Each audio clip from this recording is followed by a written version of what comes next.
This episode is brought to you by The Rudy Project. Thank you so much to Mike Bunting and the team at The Rudy Project for sponsoring today's episode. If you want to receive 35% off everything that is Rudy Project, from helmets to sunglasses to gear, please check out the show description notes and you will find a link where you can set up an ambassador account to get, that's right, 35% off everything.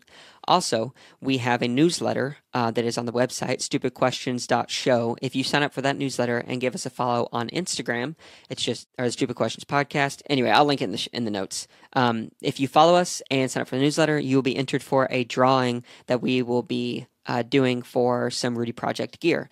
There are shirts, there are hats, there is water bottles, there are sunglasses, a number of different things. So if you want to be entered into that drawing, again, please go follow us on Instagram and sign up for the newsletter at stupidquestions.show. That is the website. Thank you so much. How's it going, everybody? And welcome to this next edition of the Stupid Questions Podcast. Today, we're going to be talking with Nicholas Chase, or Nick Chase, who is, you can find him Race Chase on Instagram, but he is the founder or one of the founders of RTS, the Real Triathlon Squad. So if you listen to our episodes with Tamra or Jackson Laundry, or in the future, Mark Dubrick, he is the guy who's kind of running the show behind that as well. Today we just get to talk a little bit about who he is, what he's done. He's been in the Air Force. He's run marathons before, obviously triathlon, got into triathlon pretty early, didn't swim until he was 24, and then obviously now he's in his 30s swimming at the highest level. So just an awesome guy, getting to hear about him. Also with RTS, you got to check this out with this Superleague. He has started the RTS Warriors, which, what a story that is, getting to hear about all of the responsibilities associated. So go check them out. I hope you enjoy this podcast, and we'll talk to you after it's done. Mr. Chase, I don't know whether to call you Nick or Nicholas. I'm assuming Nick, but what do you prefer to be called? I get that question all the time, but Nick, Nicholas, or Chase is all fine. Or Chad, that's fine. Oh, Chad, is that? Race Chad, he's a guy. He comes out sometimes when he's real swole. Okay, nice. Sweet, man. Well, thank you so much for jumping on the podcast. There's so many things I want to ask, and I feel like I, in some ways, know you already just because I've done probably too much research on who you are and RTS and stuff like that. But want to open up the first question. Who is Nick? I am currently a lot of things. I'd say in order of most dominant right now, I'm probably more of a business startup entrepreneur type in the endurance space. I'm a professional triathlete. I'm a stepdad, husband, and podcast host myself. Micro influencer. So those are the most important things that your audience might want to know. Yeah, no, for sure. Well, I'd love to dive into like a little bit more of who you are before we kind of get into all of the more, I guess, triathlon-y, businessy things that you're doing nowadays. But where are you from? I grew up in a town called Grand Blanc, Michigan, right outside of Flint, Michigan, which is funny because I just was with Mark Dubrick in Malibu. He stayed with me there for the Superleague race, and he was like, dude, I lived in Grand Blanc for this internship for like 6 months or something. I was like, Grand Blanc? What the hell, of all places? So that's where I'm from. Nice. So, siblings? Nope, I'm an only child. How do you think that has developed you into the human you are today? I think that it's given me I've swung on many levels of that pendulum. I've been selfish and I've ridden that lifestyle, but now I'm probably the most generous with my time and opinions I've ever been. So I think I've learned from my mistakes. Okay, I was going to ask, was there something that happened that kind of made that pendulum swing to where you decided to be a little less, I'm the man of everything? Just being aware. Like, one of my biggest pet peeves in life is people who are just unaware and they're letting their shit overflow into everybody else's shit, and it's negative. So I've always been very aware to try to make sure my lifestyle, my decisions, they don't negatively impact others. Hence, me being very, very apologetic for being a little bit late today. That sucks. No, it's all good, man. No worries at all. No worries at all. So, I mean, that's some pretty deep stuff. Where to go next? So, with high school, like, tell me a little bit of like moving from childhood into high school. Like, what was that experience like for you? I was the guy who didn't like feel like I needed to be the most popular jock. I didn't play sports. I was more into like racing four-wheelers and extreme sports, skateboarding, that type of stuff. So I think that's where I got a lot of my bike handling and dexterity from, was from all the extreme sports and motorcycle stuff, four-wheeler stuff, whatever. That's sweet. So I was kind of like the guy who was friends with everybody. And really tried to be a class clown. I think my family life was never like super strong. Mom and dad were always busy working. I'd say I raised a lot of myself emotionally. So I kind of developed a lot of coping mechanisms to compartmentalize things I did like versus didn't like. So in high school, it was just fun. Like, I had a family who were my friends. So I grew up hard work, a lot of hard work. My dad was a police officer. My mom was a level 1 trauma nurse in Flint, Michigan. So the worst dinner time stories you could ever imagine. Sheesh, yeah, man. You know, wow. Oh yeah, we rolled up tonight. There was a guy who got shot 4 times, and then as they kicked him out of the vehicle in front of us, they were shooting at the nurses trying to go save. It was just crazy.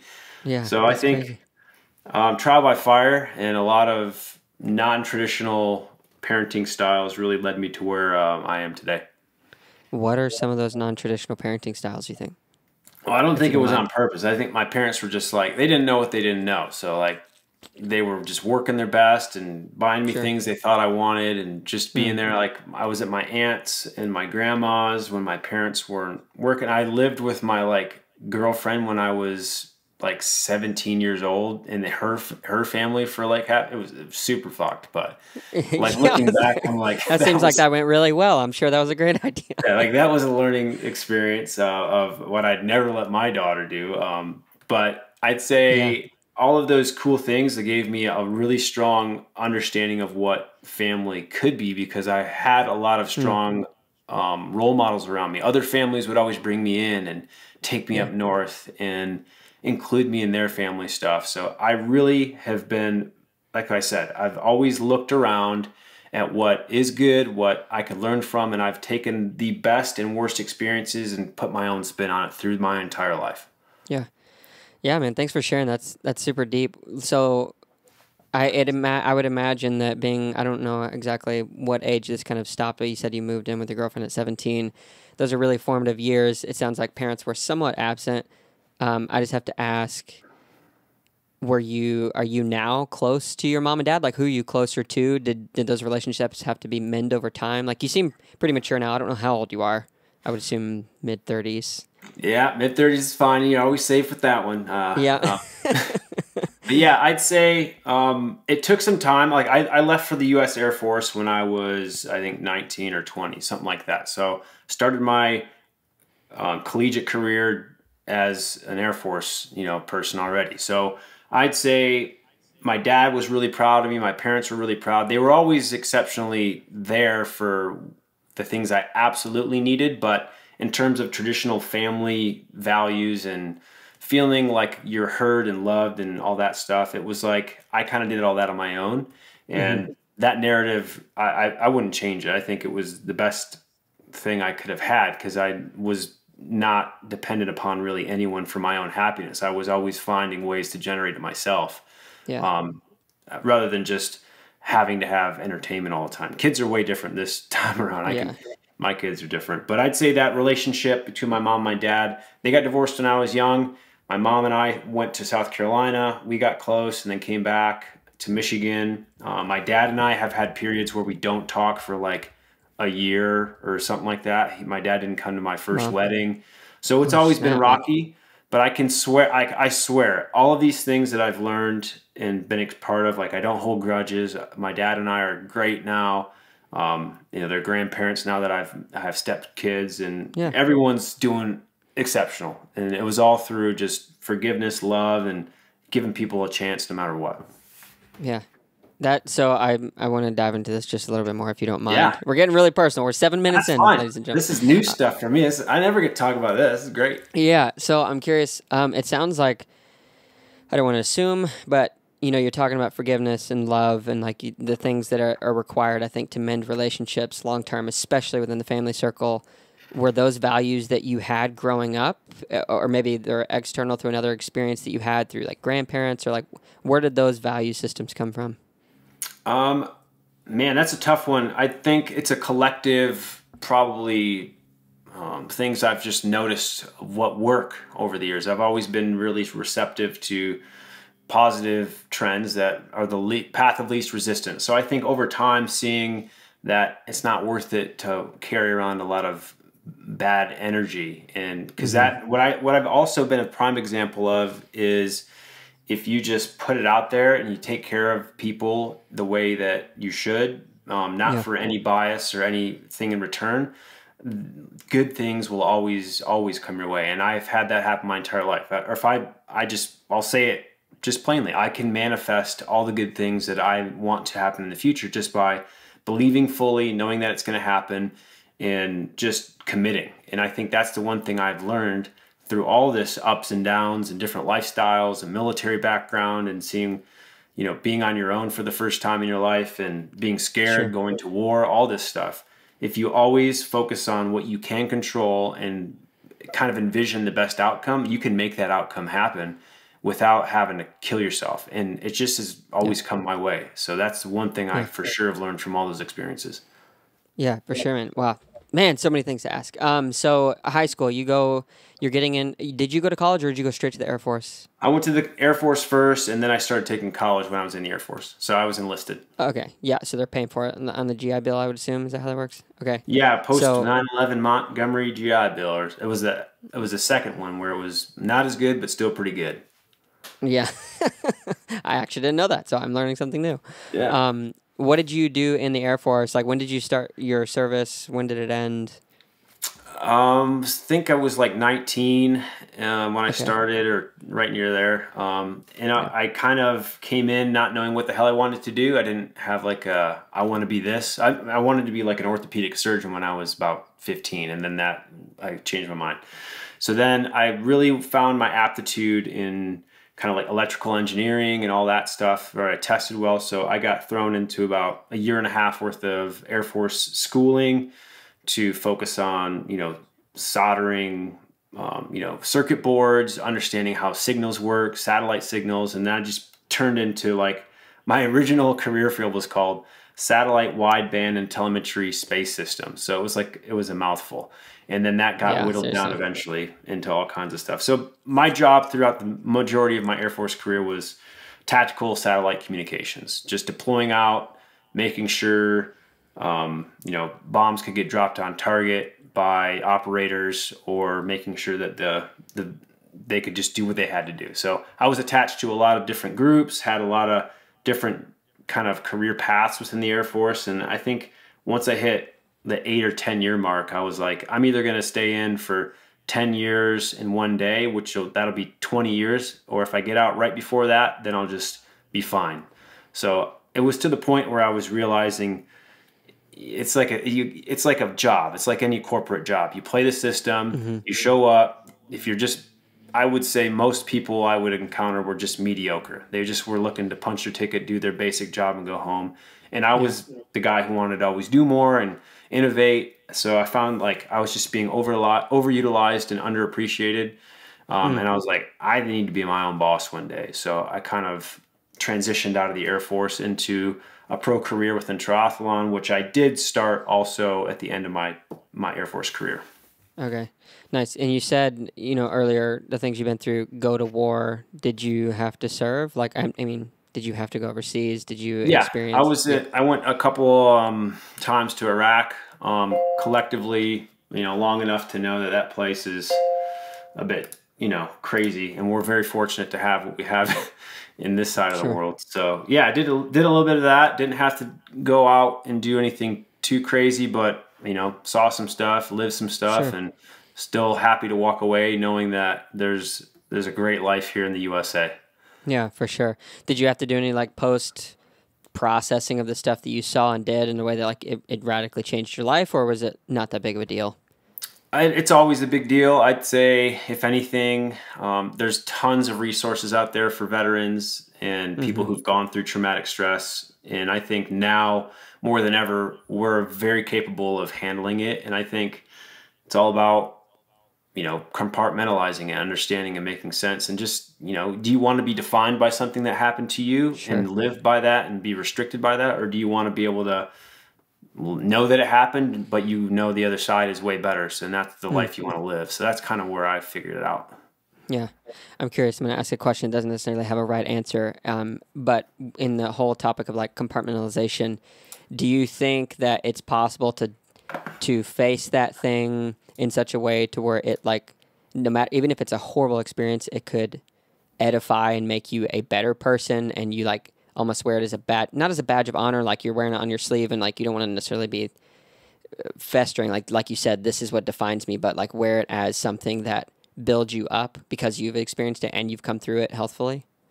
I kind of tell everybody that I coach, like, we are all offered a number of opportunities in our lifetime. One opportunity might be a left or a right, and the left takes you to be a millionaire and the right keeps you exactly where you are. And I think everybody on this earth is given an opportunity to make a drastic change in their life at some point. You just have to be aware enough and be willing enough to listen to your gut to take that opportunity. So I think not wearing things as much as a badge of honor or a chip on my shoulder, because I certainly don't tell anybody any of this stuff. Like, that's sometimes when I don't hang out with veterans sometimes, because it's all I want to talk about is the good old days and what their sergeant did, or like, I'm all about the present and moving forward and making good new partnerships. So for me, I use all that stuff as collective knowledge and learning opportunities to kind of just figure out what I do want to be out of the shit that's happened. There's always some, polishing you can do to make sure that you're walking away with the best outcome from a terrible situation. And so I just look at it as that. And I don't think I've bottled anything up or not dealt with anything. And I'm certainly not too bold to ever have my mind changed on an opinion. That's why politically I'm pretty shitty, because like I'm just like, whatever makes the most sense. Like, let's just do that. Like, I don't have to be against you because you're this person. Like, maybe there's some conversations we can have. But so that's kind of how I look at everything. Yeah, well, it sounds like a very liberal mindset. Like, you see, look at that. I'm just kidding. I'm just kidding. Yeah. Sweet, man. So you finish Air Force, you're moving on, and then you decide to kind of get into triathlon. Was it just, I'm a fit guy and I think I can do well in this? Or was triathlon introduced earlier in your life? I had never swam like with a purpose until I was like 24. I'd never ridden a bike outside of let's hit some jumps. And I'd ran a couple marathons for fun in the Air Force marathon. That's the only two I did. Okay. So I was at MacDill Air Force Base. My boss was always going out on this sick group ride every Tuesday and Thursday. He had this badass Cannondale Slice, cool kit. And I was like, I used to kiteboard, so I traded some kiteboard gear for this old bike. And I was like, can I go ride with you guys? And I went out. I had a great time. I held it my own. I couldn't feel my lower region for like a week because it was so badly fit to my body. But right after that, I bought a Trek Speed Concept. I hired a coach. I could do these training, and I could train every day for something. I could have that box checked every day, and I'd feel good about that. And no matter what was happening in life, at work, stress, relationships, I always had these anchors to make me feel good about me. So that's how I took care of myself. And the first year, I was like so new, I didn't know anything. The second year, I went back and I won all the little local races. Nice. And then I was like, I want to beat these guys. So I'd have like targets of guys I wanted to beat. And so I did. And then I finally got good enough to where I earned an elite license. And I was like, I don't know what this means, but maybe I could race against the best in the world. So I waited a year. And then my first pro race was like Oceanside against like Jan Frodeno, Pete Jacobs, all these. I was like, I got to spend 4 years getting my ass kicked now. So if I want to have a career, but no, I didn't know I would be any good at this. I had no pre-indication. I'd never swam. I had to teach myself pretty much everything. So that's a very trial by fire way to do it. And that's how I've done kind of everything. Yeah, that's wild. Well, that's a big jump. So I'm curious, are you just like the most gifted genetic engineering specimen ever where you just like, I mean, it came pretty naturally to where you started winning those races and you just got your card pretty easily? I'd say that my probably biggest asset is hard work. And if I set my mind to something, like I don't let excuses or other things get in the way. When I commit to it, I do it. And I don't do it with anything but the best intention to be the best I can.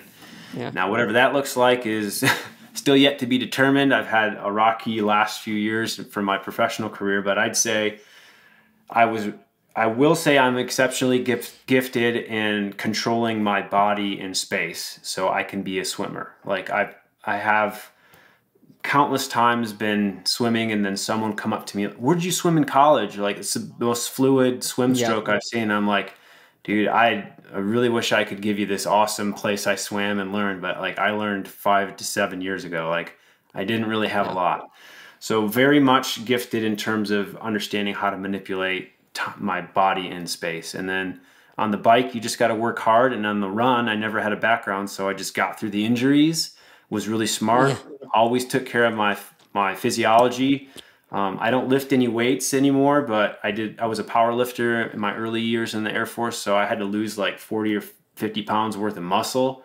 And that took like a long time. So I always had my degree was also in sports and health sciences, sports psychology aspects of it. So I really understood the body, the mind, and that's kind of, I think, why I took off so well. Yeah.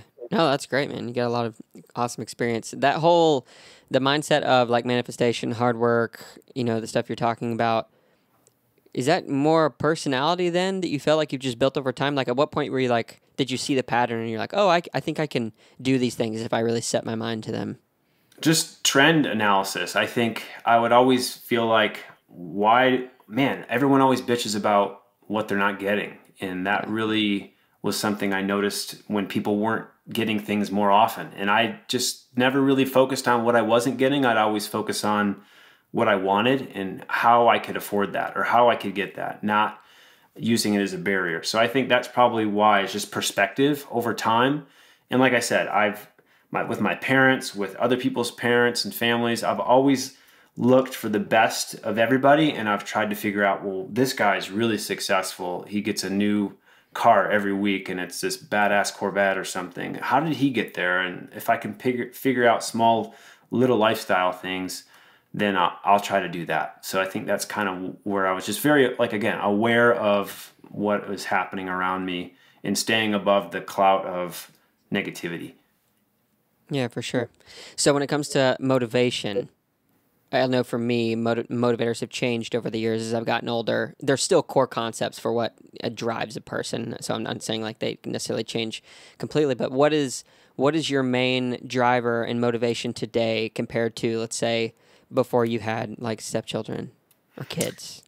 Yeah, I don't know if kids changed it for me or if it was just an evolution of where I finally saw myself fitting in as who I am now.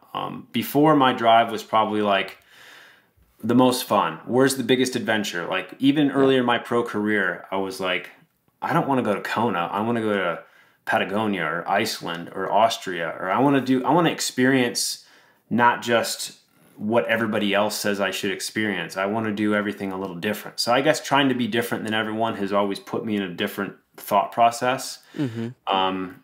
Not that it's wrong by any means, but it just, for me, it felt like I don't want to just be another athlete going to Kona and with that mission. I want to really take everything I can out of this lifestyle.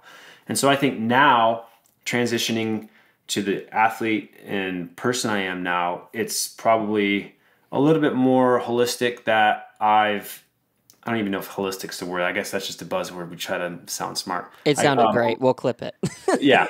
I say for me now, I noticed a lot of areas that our sport doesn't take care of people adequately. And I kind of didn't like that as a professional, just getting thrown into this fiery new lifestyle. Yeah. You flicking me off right now? No, I'm totally not. It's just this finger. But that would be the funny thing. Oh, yeah, I don't like what you're saying. Yeah, good job, Nick. Yeah, you're real smart.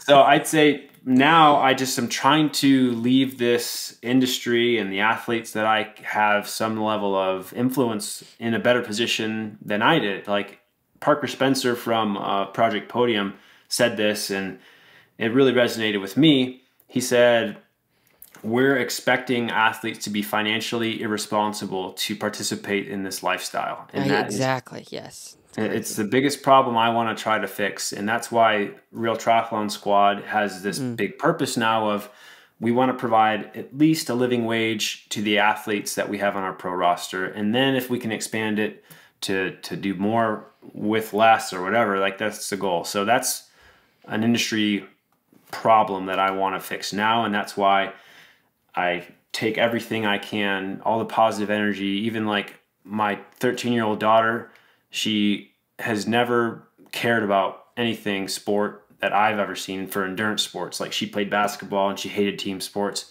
but just taking her to the pool with me, now she just swam 1,000 meters for the first time ever, like 2 days ago. And I never had to bug her or tell her. And it's just living by this example and this carrying yourself a certain way and bringing people along who just want to change their lives. That's kind of what I'm all about now. Yeah, especially as a dad and leader, but as a dad, that's really cool that she saw that and she's like, "Oh, I want to be like Dad, get out in the pool, swim." Did she swim continuous 1,000 or laps or what?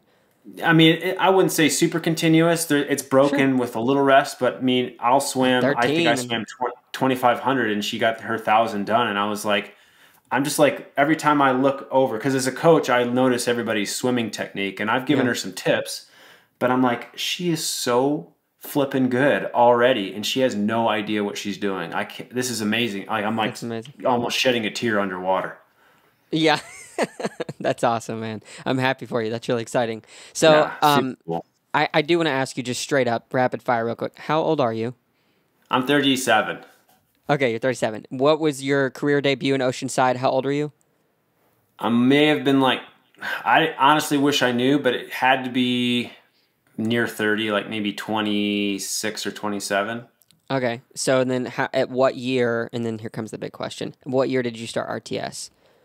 I think I started RTS with, and it wasn't just me, it was me and Jackson Laundrie and Garrick Loing who started a podcast. And then afterwards I was like, I'm going to use all my connections to make a team. So I want to make sure that they're included in that.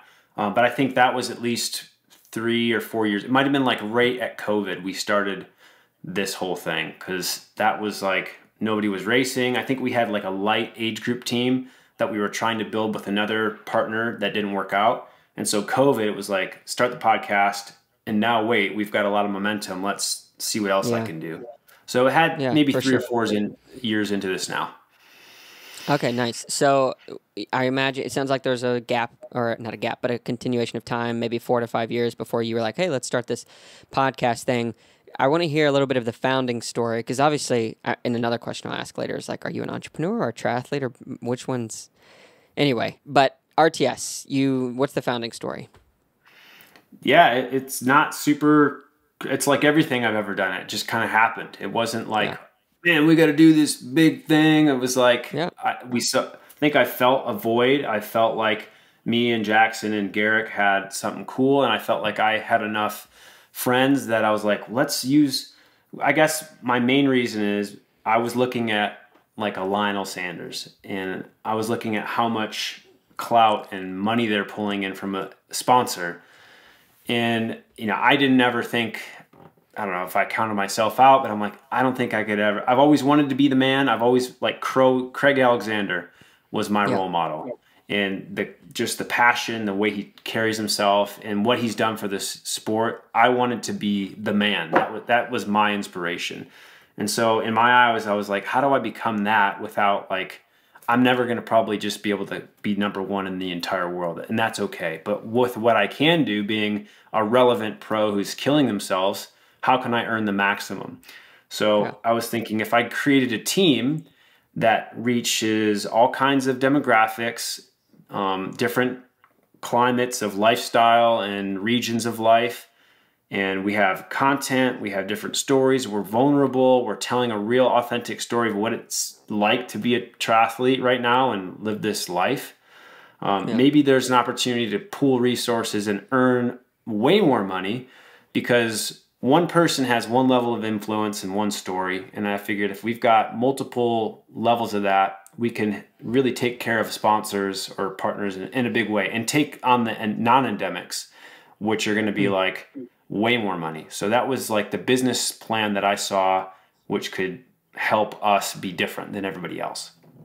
This is going to be a stupid question, but what do you mean by non-endemics? Because my vocabulary is lacking a bit. Yeah, like a endemic would be like somebody who's participating and directly invested in the sport of triathlon. So like your Garmin bike computer stuff, or like a SRAM, those are like really invested in this. But or like a JP Morgan Chase, who's non-endemic, doesn't really have any shits to give about this sport. So how can we make them have a leg to stand on within this realm? Yeah. For sure. So it seems to me from the outside looking in, like I listened to some of your podcasts. I've obviously interviewed quite a few of your athletes, and just hearing kind of all of what's going on, it seems like there's a lot going on. And you're also a father. You're also obviously managing this team and being a professional athlete, and now you're managing contracts, or you've got all these different things. So how are you doing your time management? How's that been going? Everything was pretty good. And I'm a coach. I usually take about 25 to 35 athletes on personally for like a very concierge level of coaching. So that helps pay a lot of the bills. So that's primarily my time goes towards, first thing in the morning, my training. Then I catch up on emails and quick communications, or sometimes I'll edit a video. Sure. Then I'll go train, take calls right afterwards. But now the Superleague stuff is putting a whole nother level of demand on my time and travel. And I think that's probably where I'm feeling the most stressed, because we've got to raise, 7 figures to make this team happen. We have an investor who is very, very, very helpful in this equation. And right now it's how can we use Superleague to leverage a bigger version of what we want to do, so where our long course athletes also benefit exceptionally well, because long course triathlon doesn't have a leg to stand on when it comes to being relative to the rest of the community at large. But I think Superleague does, because it's broadcast only, it's pro athletes, it's like WWE meets Formula One. And I think there's some synergy there where we can have duality and rev sharing. So that's kind of like been where it's a lot more work. But luckily I've got, like, as any business grows, I have help. I have people who are stepping up to carry some of the load. Adam Meredith is my business partner. He's been exceptionally helpful. Our investor has been very lovely to pick up some of the pieces to make sure we can do this. And I think that's why we're a little different. It's not just I'm not doing this to line my pockets. I've not been making a lot of money off of this RTS endeavor. I mean, considering what I want to take care of my people better than I take care of myself. And I think that's probably where I need to start changing, because it is really time consuming. So I think in the future, I'll be able to actually do better for myself with this work too. Yeah, and I want to take a level of, or a moment just to kind of provide some admiration for that, for what RTS especially started at, because you made a comment around, someone else said it, but you're expecting these professional athletes to live really financially just irresponsibly because everything's so expensive, and then you're just trying to get food on the table and all the gear, and the story. But I'm curious, as you kind of grew RTS, like, when did Superleague come into the conversation? Was this something you were like, oh, let's start a team and raise $1 million plus, or like, did someone come to you? This is another reason why I've been very fortunate to be me, and I suspect it's because I guess the levels of what I just stand for on the day to day. Like, Tim Don recommended me to Michael Dulst to be an assistant manager to Ronnie Schneidick last year for the Rhinos. And I was like, I can't say no to this. They're going to, pay me to come out and help and be part of this. Yeah. And I just showed up, bright-eyed, bushy-tailed, didn't know a damn thing about Super League. And once I was there, boots on the ground in Toulouse, looking around at about 20,000 people cheering rabidly for these athletes by the best Olympian athletes in the world. I'm standing next to the Brownlees. There's Hayden Wild. Like, these guys are all just becoming part of the awesome friends I have now. Yeah. And it's like, how can we be part of this? It's got to be Yeah. bigger in the U.S. We have to help it get legs. Yeah. It's so inspiring. They're doing so much for the sport. It's broadcast friendly. They're not looking to just piss millions of dollars away for the sake of growth and without any return. It's a smart business. And so I That's just awesome. knew that we had to get invested in some way. And I just literally told myself, we're gonna own a team and I'm gonna make this happen. And here we are. Like, it legit has come to that actual fruition. So it sounds like a big piece, though, to do that, not only with the time and like I guess there's a lot of work that has to be put into, but the investor side of it. I went out to private equity trying to raise money for past businesses. Like, it's never an easy thing unless you just really know that one person who it just fits super well. So which side of the equation were you sitting on when you started that? So I'll be very honest. I started this 2023 year. I've right now in my pro roster for the long course team, I've got some of the best names in that industry, and I had to tell them like what I was going to be able to pay them, and I had not been able to raise that money this year because it has just been a tough year for fundraising. And Yeah. Adam Meredith made a great connection at one of his kids' parties, asking one of these well-off individuals like, hey, you know anybody who wants to get more involved with the sports team? And he just said, I let's do. talk about it. Yeah. And he bought into our team, ended up funding the rest of my deficit for the long course team. Just, man, like a lifesaver this year. And like, I can't even believe how fortunate we are to have him on our squad. So now he's looking at, buying one of the first franchise owners of Superleague, It's awesome. growing it in the U.S., being part of the Chicago Tri, where we're going to maybe have 6 races next year throughout after the Olympics, and then maybe more early in the year and then later in the year moving forward. So the plan is to grow. And man, I just get crazy thinking about like how fortunate we are to meet one person out of the Yeah. billions who gives a shit enough to say, yeah, I think we could probably make some money out of this, but let's also make some legacy points here. Yeah, for sure. Man, that's so great. It's so neat too to kind of witness this just through your story. I'm getting a little like tingly in the fingers just like listening to like how things have lined up.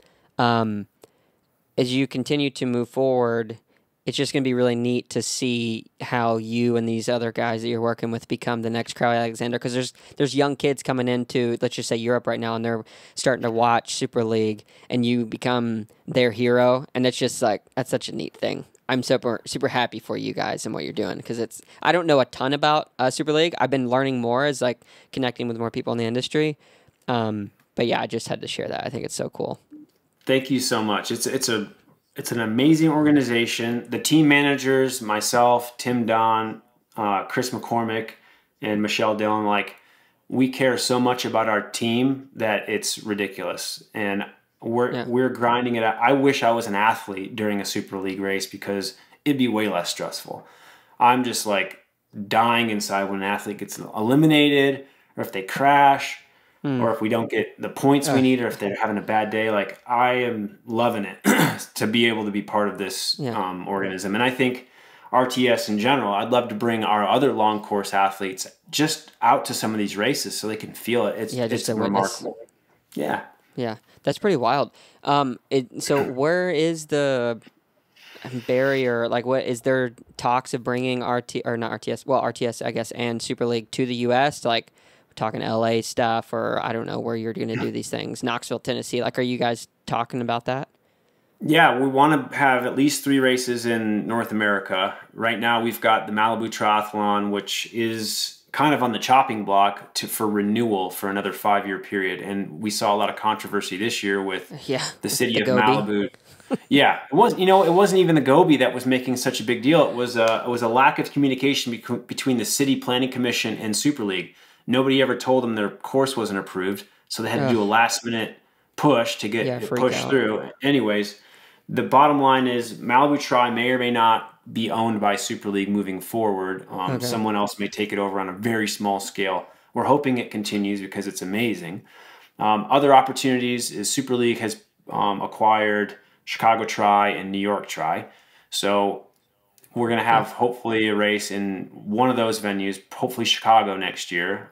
We could be in Toronto, we could be in Austin, Texas, we could be in Miami for the other ones. So we might have 3 races in the US. We're going to have also London and Toulouse, which are just staple events, and then maybe Neom and another one in the Middle East. So 6 races next year after the Olympics. Sweet. Yeah, man. Wow. There's so much coming up with the sport of triathlon. I joined the community seriously probably 3 years ago, and it's been just a wild ride just in 3 years, like through COVID and post COVID, just to see what all's going on. It's such a crazy time. And so neat because it's such an early sport still. Yeah. That's super awesome. So I want to ask, go for it. No, I was going to say, that's why I think this is a great time to get invested into the sport and put money into it, because right now we're hitting like a lot of growth opportunity. Yeah, for sure. So I want to ask a more personal question, because you're, I guess, team principal or manager owner of RTS with your other friends, but you have a lot of athletes you work with. I was reading that you said you prepare your athletes not only mentally but physically, or not only mentally and physically, but also emotionally. How do you do this?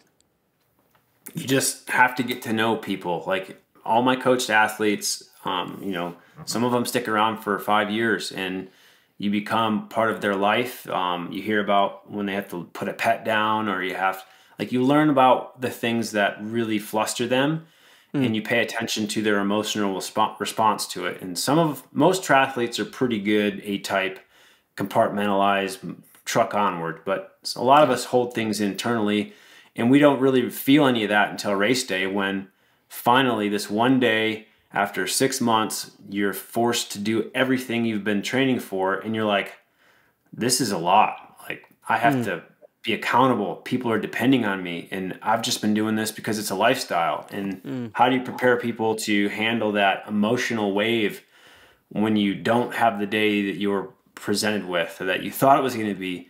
So I think the emotional aspect of it comes by getting to know your people really well and being there for them, just to see how are you? Like, I don't give a shit about training, but like, how are you? How was your kid? I know they were sick, or it's probably going to make me cry, but one of my athletes, his daughter's has an inoperable brain tumor. And to watch him have the strength to push through has been the most transformative thing of my entire life. Because I'm thinking, what if it was me and I've got to put on a face and go to work and do all this? Well, I'm going to lose my kid, guaranteed. It's just a matter of time.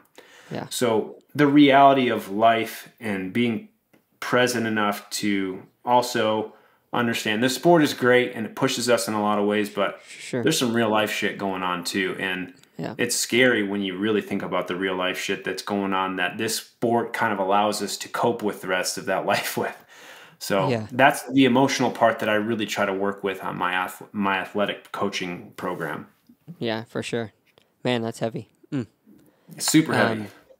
Yeah, like how do you, I mean, I was always impressed with athletes who I've coached who, they're working night shifts and, these crazy jobs, and then they're training for Ironmans and stuff. And I'm like, I'm a weakling because I get to make my schedule and do whatever I want. But then you add in that layer of real life stuff, and that's the stories we should be telling on A Fighting Chance.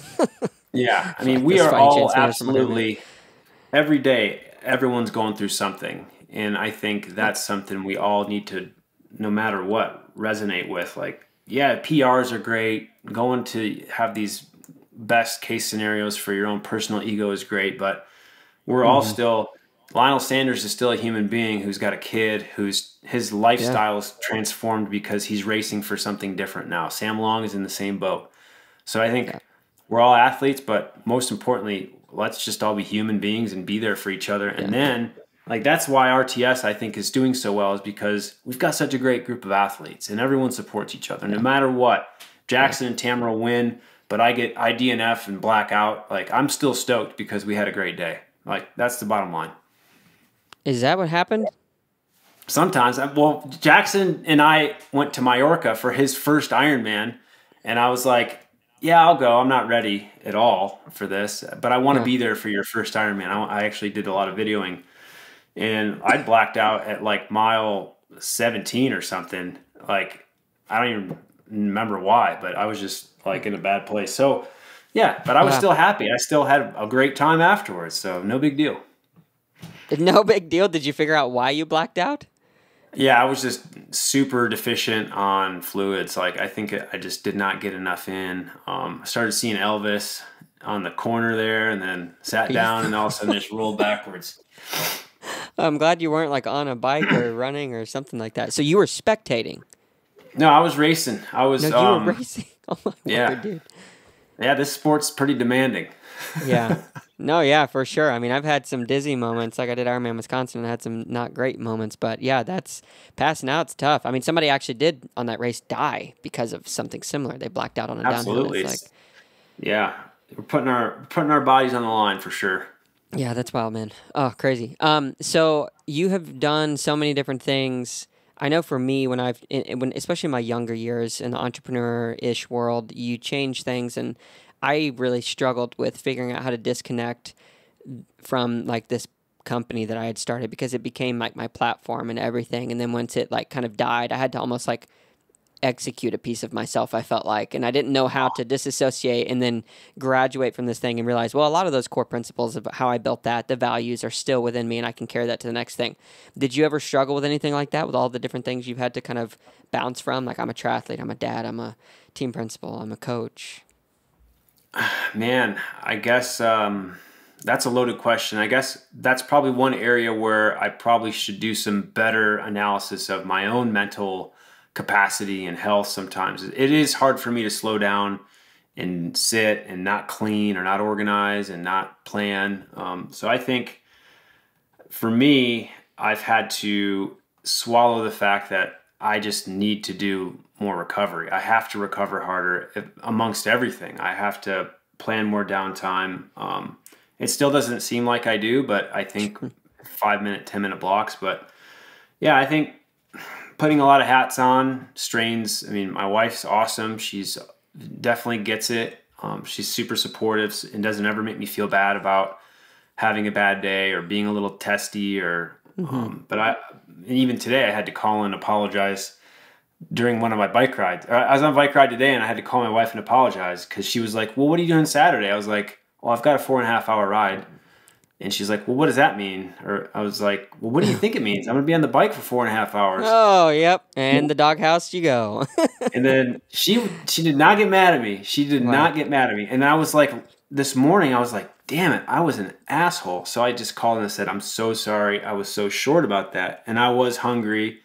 Sure. So I think being like, goes back to being aware, being very present with what you're putting out there in correcting and never being too big to say sorry. So I think those things have always made me pretty versatile. Even if things aren't going really well, I can usually rally and find a new purpose within something that didn't work out. So did you marry an angel, or was she just like, I'm going to let him sit with that and I bet he'll come back around? Like, what? I don't know. I mean, she has been through some shit in her life also. So I think once you've kind of realized that flipping the house over a couple of comments isn't necessarily worth it, and we've got a lot of other things and tensions going elsewhere, I think we give each other some flexibility to be who we are, even though it's not the best version of ourselves for that moment. Yeah. How long have you guys been married?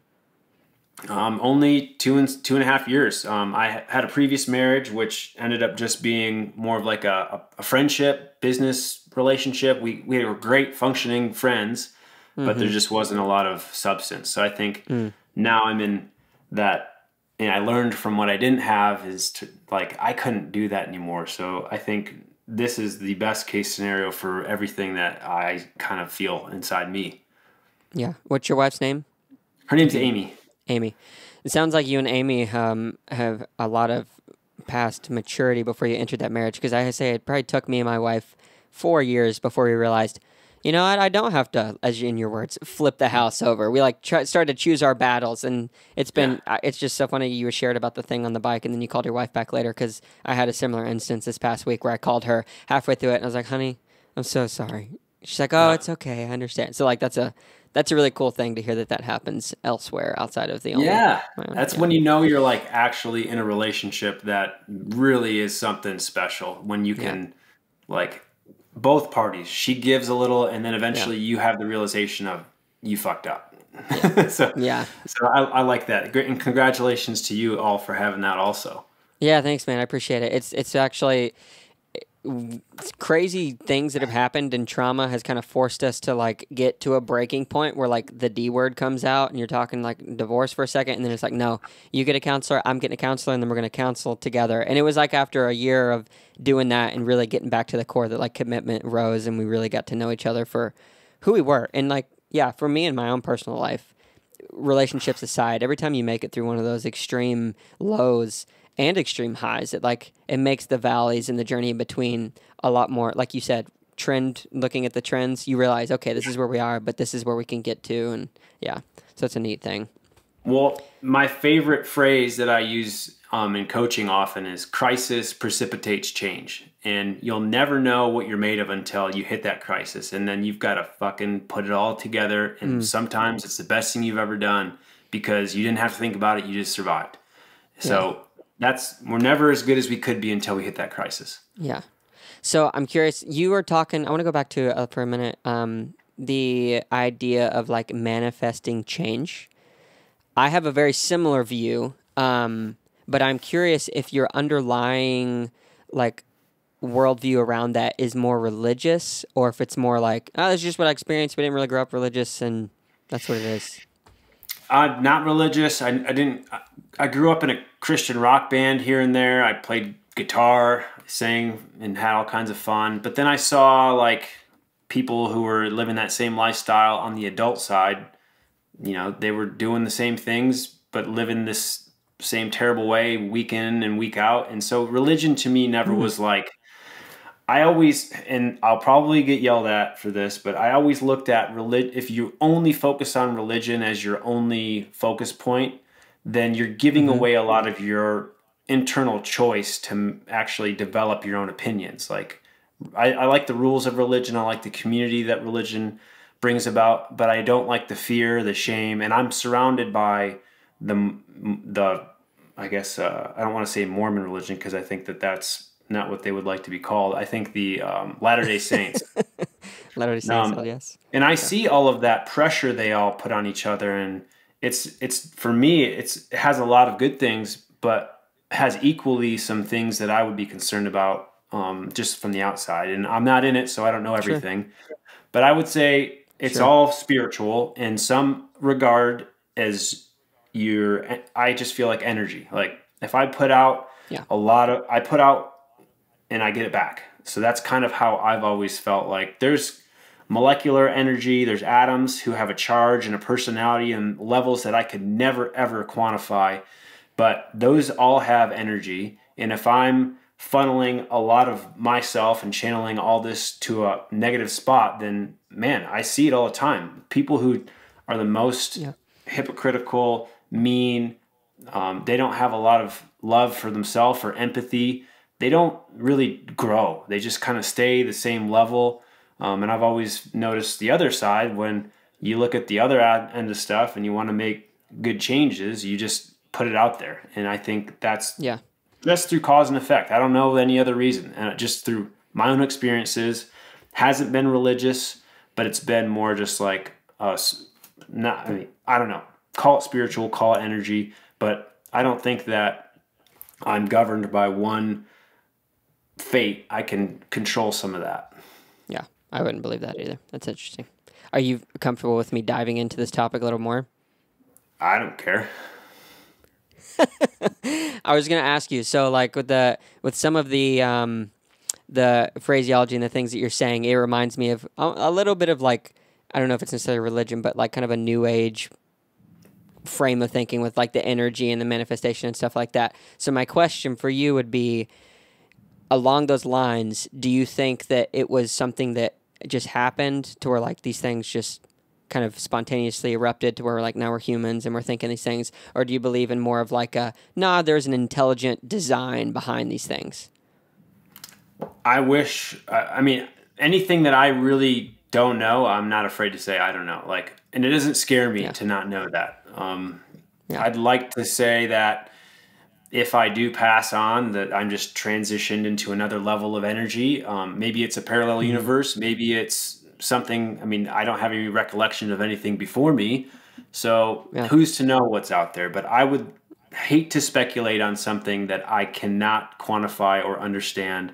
And I'd hate to say that I know just because I read a book that this is the way things are. I'm just open to, you know, whatever happens is where I am. Yeah, good answer. No, I appreciate the transparency on that. So what are your big life goals now? Are you even that kind of a person where you make life goals? No. I think so. I usually put short-term goals all the time.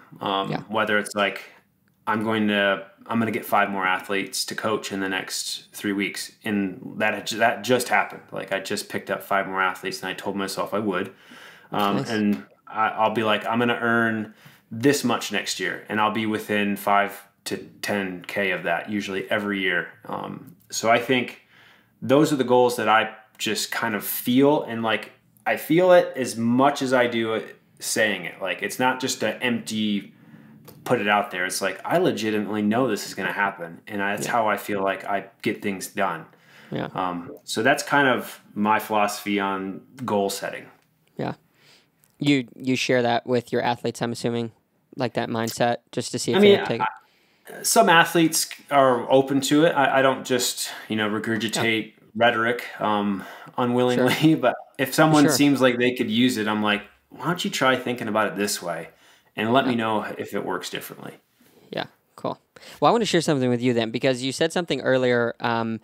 Obviously, you seem much more busy than I, so I hesitate to say, like, this is going to work or whatever. But this is something I recently have started doing, like in the past week after doing kind of like a life coaching session with this guy he says he's not a therapist, but I really think it's a form of therapy. Anyway, we had this conversation, and one thing that I did on the list was basically every time I get in the car, aside from taking an emergency phone call or, basically just an emergency phone call, maybe listening to some non-lyrical music, I just take that time to just kind of sit and process. And I have to say, just after 5 days of doing that, it has been quite freeing for just like letting the mind settle. Because if you're anything like me, which I think you are a little bit, or I think I'm more like you because you're older than I, the brain's like always like you're just going. For me, I'm like looking at emails, all this stuff. Try that out if you're interested, and because it's like really helped me just to be like, okay, I can breathe. I'm just looking at the road, and I've had some good spontaneous ideas and been reminded inside of something. Oh, I need to write that down. But it's been actually just really freeing to have a moment where I'm disconnected, because you being the entrepreneur you are and the dad and everything else that we talked about, it seems like it's probably always like, yeah. So I greatly appreciate that. And I'd say I completely relate to you on that. I do a couple of things. Well, I mean, anytime I'm on a long bike ride, I don't listen to music. I'm just very much in my own mind for many, many hours. And I think the bike is where I get all of that. And then also, as you can see right there, I have a hyperbaric or a mild hyperbaric chamber. So I get in there every day for between 60 and 90 minutes. And I could take a computer in there, but I really try to just not do anything for at least 10 to 15 minutes and do some good breathing. And that typically resonates pretty good. I'm not going to go buzzword crazy on that, but it does make a big impact on my day. Yeah, that's sweet. Thanks for sharing that. Yeah. I didn't even think about the bike riding stuff. I know what you mean, man. Being in your own head without YouTube or all kinds of crap makes a big difference. Yeah. I'm glad you shared some of those things, because I realized, I do actually listen to probably too many podcasts and stuff while I'm biking. So maybe I'll adopt some of these things for sure. Yeah. Yeah, cool, man. So what is the goal for like RTS in the next short term then? This next 24-25 is to extend some of our partners to a 2 and 4 year contract now that we're getting to the level that I think we can support that. Establishing a really good business plan so our athletes know that they're taken care of. I think that's huge. I don't want our long course athletes to feel like the short course is taking over and it's a bigger priority. So I think mitigating a lot of that is important to me. And then, man, I need to keep raising funds. I always have to focus on that every single day. I need to raise roughly 6 figures to pay out the long course team, and the 7-figure Superleague asset is really expensive. So really providing a lot of return for our partners that they're not getting elsewhere is the key. So always trying to figure out what can we do differently to represent brands and people in a new way that does take care, but also make sure that we can fund our projects. Yeah, for sure. So what can we, the people, do to help grow RTS from the sidelines or monetarily, whatever? Yeah, just join our newsletter. You can get a monthly update on everything we're doing.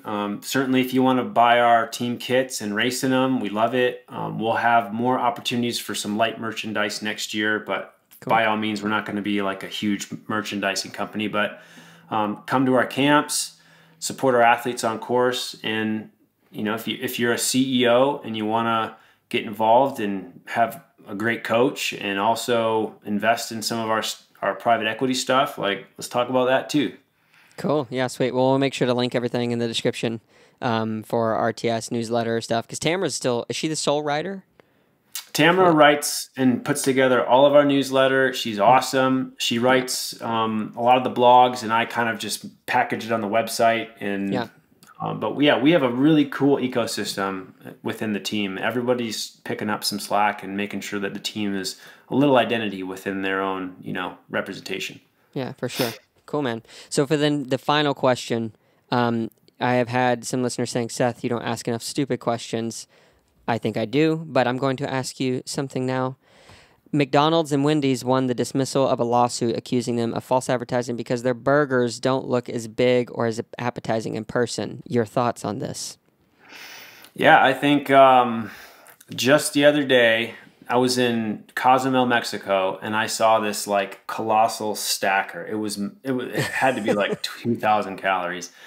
And I just ordered it just to see what it really looked like in person. It was sloppy. And it was just Burger King, by the way. Like bun and everything, just all not even lined up. Just totally gnarly. And I think that is completely on point. It's meant to look like a showpiece, but when you get it, it's just like ugly.